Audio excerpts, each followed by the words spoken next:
Merci de nous suivre si vous nous rejoignez. Bienvenue à ce nouveau numéro de votre magazine RDC Infrastructure et Développement qui vous amène aujourd'hui dans l'espace Grand Équateur où le ministre d'État et ministre des Infrastructures, Travaux publics et Reconstruction, Alexis Guissaro, a conduit une forte délégation composée essentiellement des mandataires publics sous sa tutelle, à savoir le DG de l'OVD, le DG de FONER, le DG du BTC et le DG de l'Office des routes.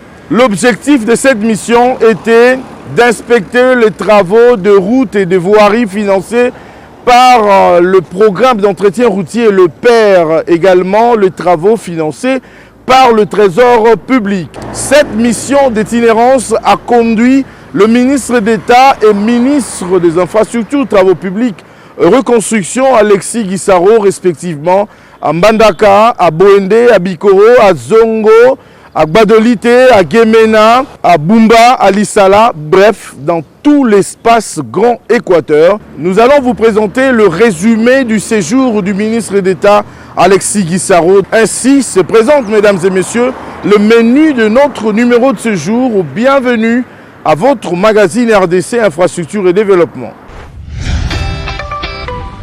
Je vous le disais tantôt à l'entame de mon speech, mesdames et messieurs, le ministre d'État Alexis Guissaro a conduit une forte délégation dans le cadre d'une mission d'itinérance dans l'espace Grand Équateur pour inspecter les travaux financés dans le cadre du PER, programme d'entretien routier par le FONER, le Fonds national d'entretien routier, mais également d'autres travaux financés par le Trésor public pour les routes et même pour les voiries de toutes les villes que j'ai citées, Mbandaka, Gemena, Gbadolite, Lissala, Zongo, Gemena, bref, tout l'espace Grand Équateur. Je vous convie, mesdames et messieurs, à suivre le résumé que la réalisation vous propose de la visite d'inspection, cette mission d'itinérance conduite par le ministre d'État Alexis Guissaro dans l'espace Grand Équateur.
La province, que le gouvernement est fortement impliqué dans la réhabilitation des infrastructures.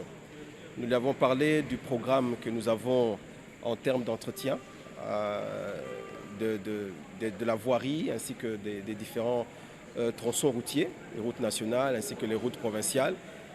Nous avons parlé du programme du PDL 145 qui est déjà en train d'être mis en œuvre. Et nous avons également parlé des financements qui sont attendus très bientôt venant du Trésor public. Et nous avons voulu lui rassurer qu'il y a différentes voiries de la ville qui sont prises en charge dès maintenant.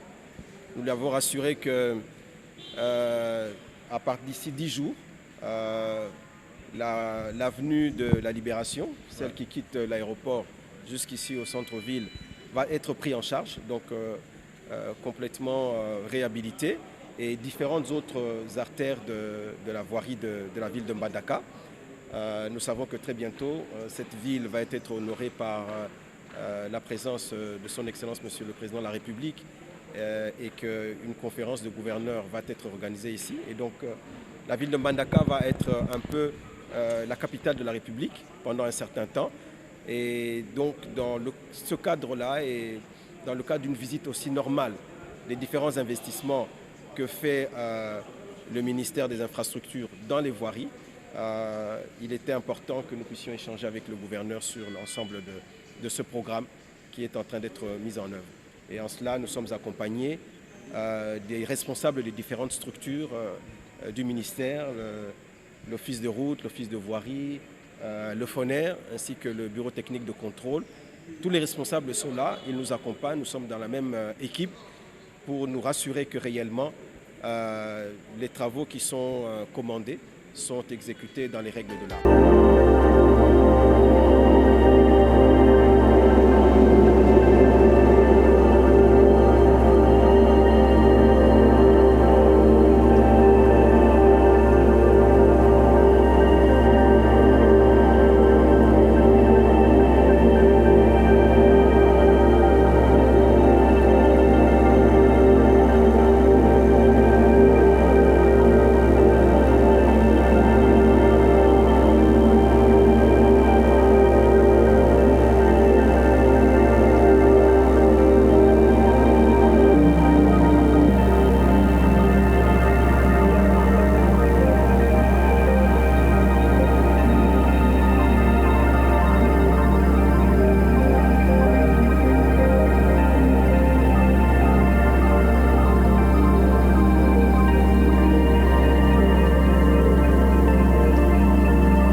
Après avoir parcouru tout l'espace Grand Équateur, Alexis Guissaro, le ministre d'État, nous a accordé une interview exclusive que nous vous proposons de suivre et on se retrouve juste après.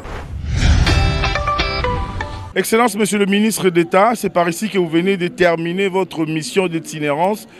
Vous étiez à la tête d'une forte délégation composée des mandataires sous votre tutelle.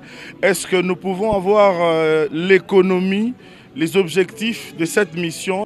Une mission qui nous a conduits dans l'espace Grand Équateur. Nous avons successivement fait l'étape de la province de l'Équateur, la province de la Chuapa, la province du Sud-Ubangui, du Nord-Ubangui, et nous venons atterrir ici dans la province de la Mongala. Cette mission, pour laquelle je suis accompagné par les différentes structures sous la tutelle du ministère des Infrastructures et Travaux Publics, comme vous pouvez le voir, je suis accompagné sur ma droite par le directeur général de l'Office de voirie et de drainage. À ma gauche, Madame la DG du FONER, le DG du Bureau technique de contrôle, le DGA du bureau plutôt de l'Office des routes. Mais à toutes ces étapes, nous avons été accompagnés par les exécutifs provinciaux et nous avons ainsi, pour ce qui concerne la province de la Mongala, nous sommes avec Monsieur le gouverneur de la province et l'administrateur du territoire de Bumba, puisque nous sommes ici dans le territoire de Bumba. J'allais oublier le ministre des Infrastructures de cette province, mon homologue donc. Alors, je disais donc que cette mission, c'est une mission d'itinérance, une mission d'inspection, une mission de contrôle. Cela s'inscrit dans la vision du chef de l'État, le président de la République, son Excellence M. Félix-Antoine Tshisekedi, qui place l'homme, le Congolais, au centre de sa politique, au centre de sa stratégie, au travers de ce slogan que nous connaissons tous, le peuple d'abord. Le souci qu'il a d'améliorer les conditions socio-économiques de notre population. Et nous savons que les infrastructures jouent un rôle essentiel dans la vie économique, dans la vie de la nation. En particulier les infrastructures routières, parce que ce sont les voies de communication qui permettent l'interconnexion au niveau des territoires, au niveau des provinces, pour ne pas parler des autres entités un peu plus inférieures. Et donc, le sens de cette mission, c'était de venir palper du doigt, de voir de visu la situation que traversent nos populations qui sont confrontées à un problème très sérieux de dégradation des infrastructures routières. Cette étape du Grand Équateur a été pour nous très très riche en enseignements parce que nous avons pu vivre nous-mêmes les conditions que vive la population. C'est ainsi que nous avons tenu à faire de l'itinérance en empruntant toutes les routes nationales qui sont aujourd'hui sur le réseau de l'Office de route et ainsi que les voiries urbaines dans toutes les villes là où nous sommes passés des différentes provinces dont je vous ai parlé. Ainsi donc, nous avons commencé lors de notre première étape au niveau de la province de l'Équateur. Nous avons visité la route nationale numéro 8 qui, vous savez, fait jonction entre la province de l'Équateur ainsi que la province de la Chuapa. Nous avons visité la route nationale numéro 21 qui permet de rejoindre, de connecter le chef-lieu de l'Équateur, Mbandaka, avec le territoire de Bikoro, territoire qui est un des poumons, je veux dire, en termes d'oxygène pour notre pays, parce que c'est là que vous voyez les tourbières. Il y a un intérêt particulier sur les questions environnementales au sein de ce territoire. Et donc, au terme de cette première étape, nous sommes partis à la Chuapa, à Boende, le chef-lieu. Et là, au-delà de la voirie que nous avons visitée, je suis passé sans le dire que nous avons aussi également visité la voirie au niveau de Mbandaka. Nous avons fait toutes les artères, l'avenue de la Justice, l'avenue Révolution, il y a l'avenue que nous allons d'ailleurs réhabiliter, celle qui quitte l'aéroport et qui va vers le centre-ville, c'est l'avenue de Libération. Et il y a un certain nombre d'artères que nous avons, qui sont pris en charge actuellement par notre programme d'entretien routier qui est le FONER. Il faut savoir donc que au terme de cette première étape, nous sommes allés à Boende. Boende, nous avons poursuivi la même méthodologie, la même stratégie. Nous sommes allés sur la route nationale numéro 8 qui continue effectivement celle qui vient de Mbandaka, comme je le disais tout à l'heure. Nous nous sommes enfoncés jusqu'à peu près à 55 km. Et là, nous avons pu visiter un ouvrage de franchissement, un pont qui venait d'être achevé par l'office de route, le pont Lomami. Et ça a été l'essentiel de nos activités à cette étape de la Chuapa. Nous avons été dans la voirie de la Chuapa. À la voirie de la Chuapa, nous avons pu, à Bouendé même, donc dans la capitale, nous savons que c'est une des provinces qui est assez délaissée, qui a été abandonnée, qui n'a pas obtenu beaucoup d'investissements de la part de l'État. Et donc, nous nous sommes engagés à soutenir également cette province. Vous savez qu'une bonne partie de notre forêt équatoriale se trouve dans cette province. Et là, nous avons constaté qu'il n'y avait pratiquement pas un seul kilomètre de voirie asphaltée, je veux dire. Pas un kilomètre de voirie asphaltée. Et donc, nous avons pu nous en rendre compte. Mais nous avons entamé justement ce processus par les assainissements. Nous sommes passés par la place de l'Unité, que ça s'appelle, à partir de laquelle vous avez des avenues telles que l'avenue Mobutu, Révolution également. Beaucoup d'avenues s'appellent de la même manière ici dans la province de l'Équateur. Et donc là, nous sommes en train de travailler sur 4 artères à peu près au sein de cette ville de Bouendé. Et nous avons pu aussi à cette étape voir les problèmes d'équipement, d'engins auxquels faisait face notre structure, l'Office de route, pour faire face à tous ces défis d'infrastructure.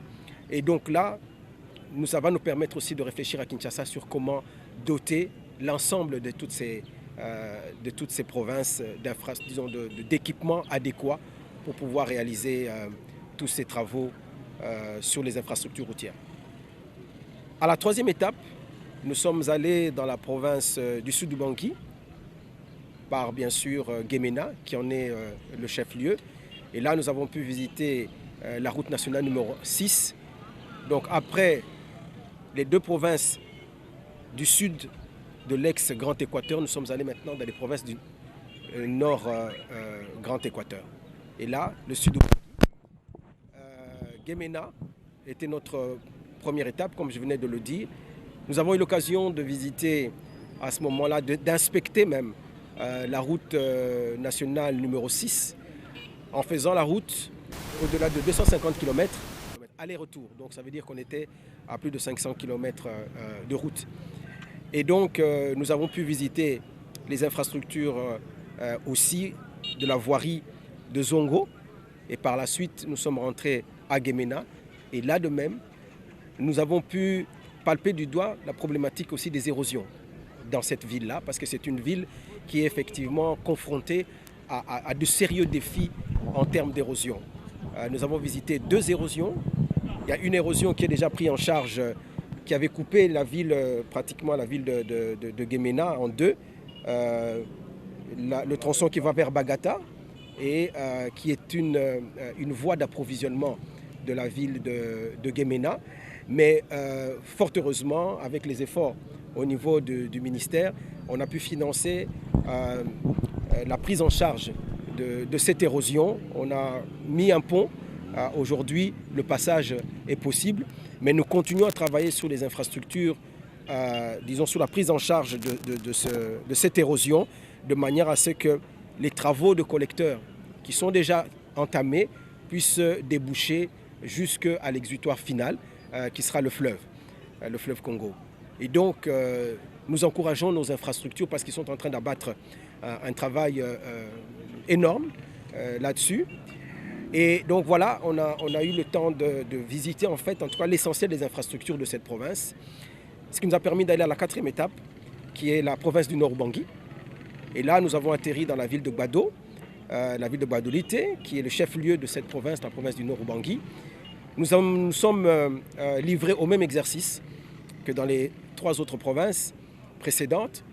Nous avons inspecté la route nationale numéro 24 qui permet la jonction entre la ville de Gbadolité à Mumbai-Mbongo, qui est à la frontière avec la République centrafricaine et qui conduit jusqu'à Yakoma en passant par le centre de Kotakoli, qui est un centre d'entraînement de nos forces armées. Et donc là, nous avons inspecté cette route, la route nationale numéro 24, Et bien sûr, des orientations ont été données.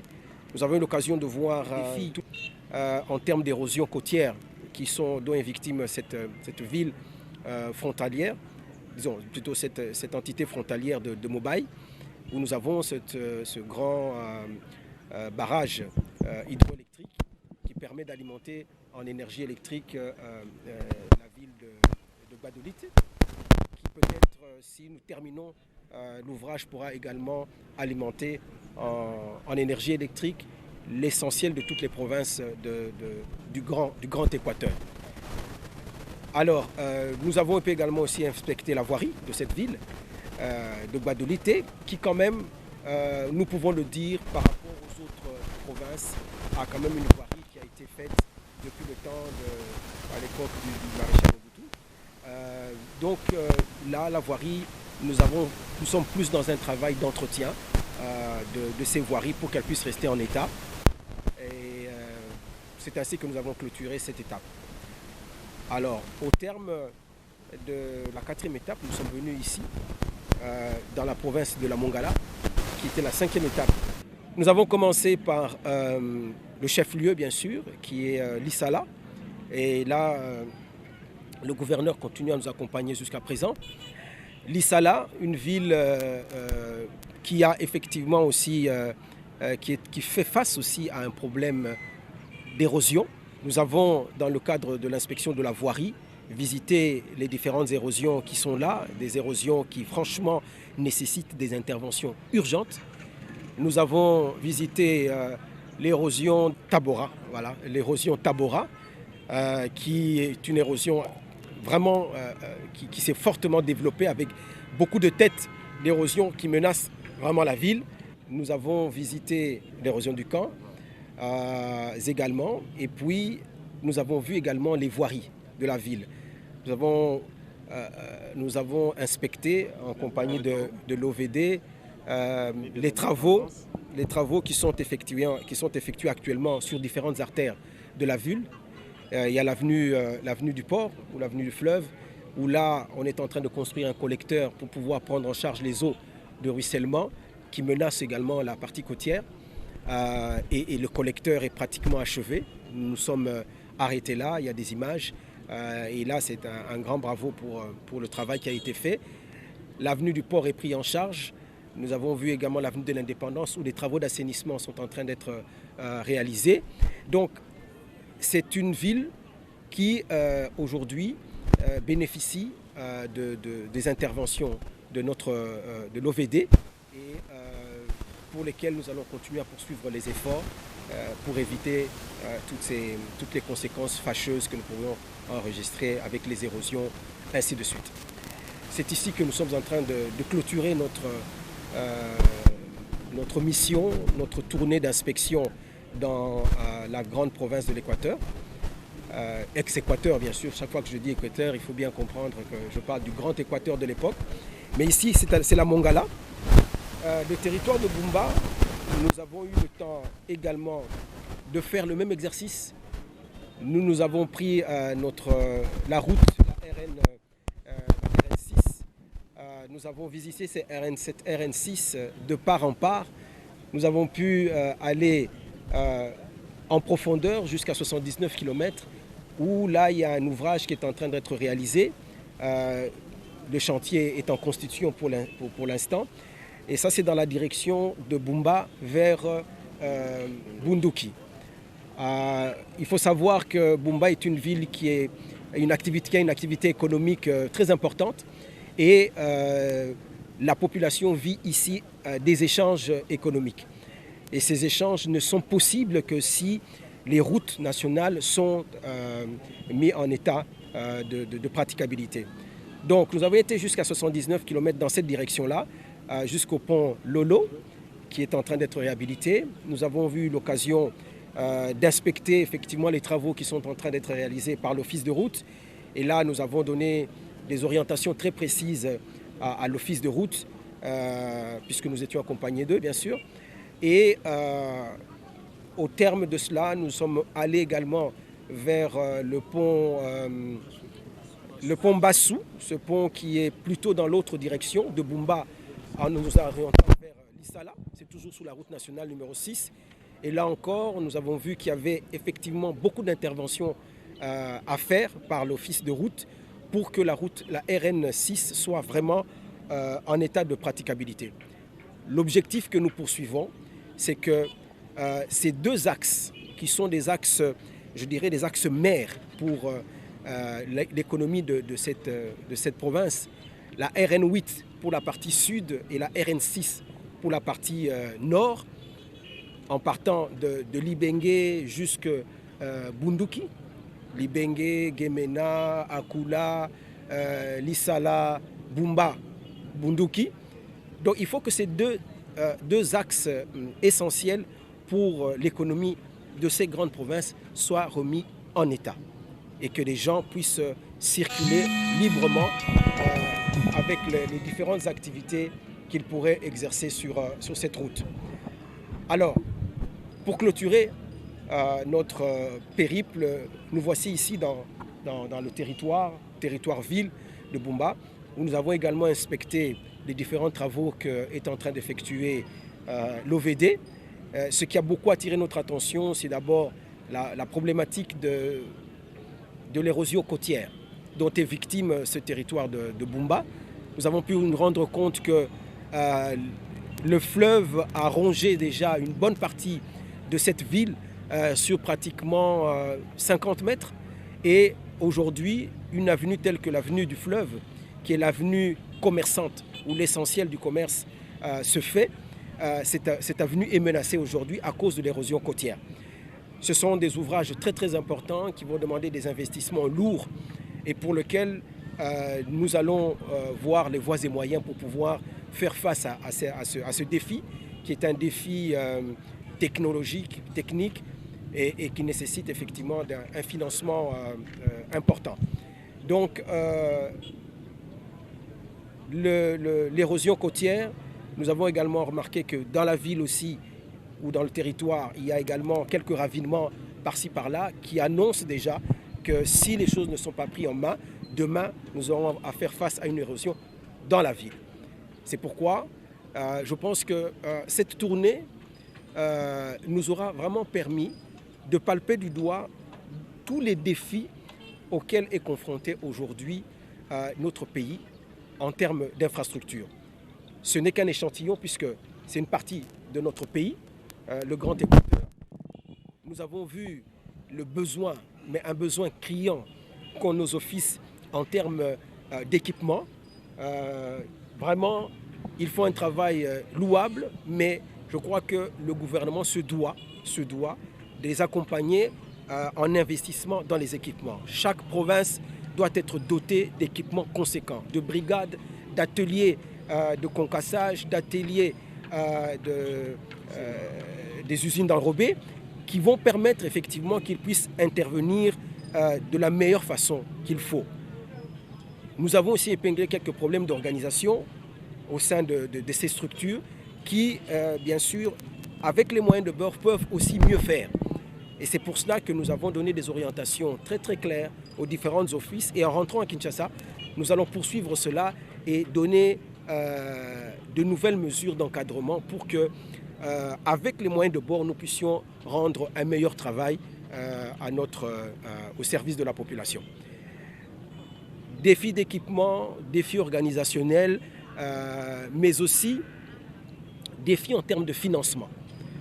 Parce que le financement, le domaine des infrastructures, le secteur des infrastructures, eh bien, ce n'est pas des investissements d'1 million de dollars, de 2 millions de dollars. Ça nécessite des moyens importants. La matérialisation de la vision du président de la République n'est possible que si ce ministère, si les infrastructures de la République sont dotées de moyens financiers conséquents. Excellence, vous avez palpé du doigt vous-même la réalité des manques criants des infrastructures. Pourquoi ne pensez-vous pas au-delà du budget de la République, par exemple, faire des interventions avec des partenariats publics-privés, on construit des routes et après, par péage, ils pourront récupérer leur argent? Non, c'est une des stratégies du ministère qui est déjà en application. Nous sommes aujourd'hui, nous encourageons le partenariat public-privé. Les différentes routes qui sont prises en concession aujourd'hui, c'est du partenariat public-privé où il y a des péages qui permettent aux opérateurs qui interviennent de pouvoir récupérer leurs fonds. Au Katanga, vers la province du Congo central, nous avons des concessions aujourd'hui, mais la problématique des PPP, c'est que bien souvent les opérateurs ne s'y engagent que s'il y a une rentabilité économique évidente, où ils sont sûrs de récupérer leurs fonds. Et pour ce qui concerne les provinces qui, pour l'instant, ne sont pas encore en état de... qui ne présentent pas encore un intérêt économique, disons, visible, il y a quand même un peu de réticence. Mais nous pensons que c'est parce qu'elles ont été quelque peu abandonnées et que leurs infrastructures ont été délaissées. C'est pourquoi que les opérateurs économiques se sont un peu éloignés de ces provinces. Nous sommes dans une province qui a été un poumon économique pour notre pays. La province de l'Équateur, à l'époque des grandes plantations de café, de cacao, d'EVA, ainsi de suite, c'était une province qui alimentait le reste du pays. Donc, si nous remettons les infrastructures en place et qu'il y a des routes, je suis convaincu qu'il y aura une activité économique intense ici. Nous avons des pays voisins avec lesquels il peut y avoir des échanges économiques importants. Même au sein des différentes provinces, les échanges économiques, nous avons la province du Bas-Ouélé qui est juste ici à côté, la province de la Chopo qui est juste à côté. Et donc, en remettant en état toutes les infrastructures, je suis convaincu que l'activité économique va être boostée. Mais là, ça demande bien sûr des investissements importants. Lorsque vous voulez remettre en état plus de... Nous avons un espace, l'espace national, c'est 2 345 000 km². Rien que les routes nationales, ça vous fait plus de 58 000 km. Alors, le ministère avait mis en place un programme sur un réseau routier prioritaire de l'ordre de 15 800 km. Mais là, vous voyez déjà que nous sommes au-delà de 15 milliards de dollars, rien que pour le réseau routier prioritaire. Mais si nous devons prendre le réseau routier dans son ensemble, je parle du réseau routier national, sans parler des voiries, sans parler des routes de desserte agricole ou des routes d'intérêt provincial. Nous sommes déjà à plus de 58 milliards de dollars. Et donc, nous devons absolument, avec l'aide du gouvernement, le gouvernement de Warrior, qui est un mouvement qui est prêt à relever tous les défis, trouver des solutions par rapport à cette problématique des infrastructures. Donc, nous rentrons à Kinshasa aujourd'hui et nous aurons à faire le rapport non seulement à son Excellence, Monsieur le Premier ministre, chef du gouvernement, qui nous a envoyés dans cette mission, mais également à l'autorité suprême de notre pays, le président Félix-Antoine Tshisekedi, afin que une vraie stratégie nationale soit mise en place pour que nous puissions rencontrer cette problématique des infrastructures.